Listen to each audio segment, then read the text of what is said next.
à la tête de l'équipe d'avocats qui défend les familles Kissi et les familles Mchawa.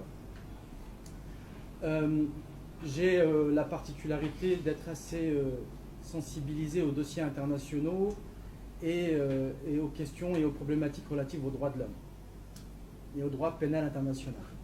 À ce titre, je suis agréé à la Cour pénale internationale, donc j'ai quelques expertises sur le sujet. Alors, on a tenu à organiser cette conférence de presse pour plusieurs raisons. L'une de ces raisons, c'était de vous expliquer, au milieu du tumulte que cette affaire a généré, avec son lot de fake news, son lot d'incohérences et son lot, vous l'avez tous constaté, d'émotions, de passions et parfois de préjugés racistes, il était important pour les familles, une fois passé le temps des premières semaines, de venir exposer ce qui se passe. Vous l'avez constaté, on a un crime qui s'est déroulé dans les eaux territoriales algériennes.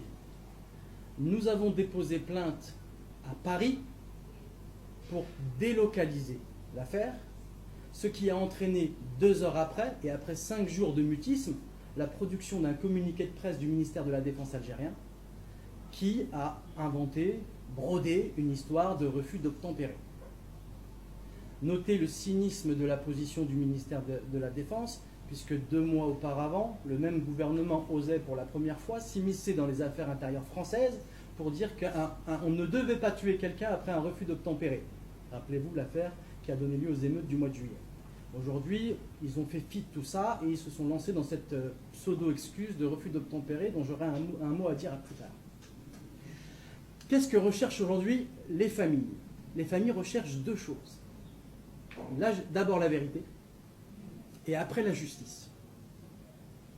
Et c'est important de dire que nous, on n'inscrit pas cette affaire dans le contexte de tensions diplomatiques entre les 2 pays.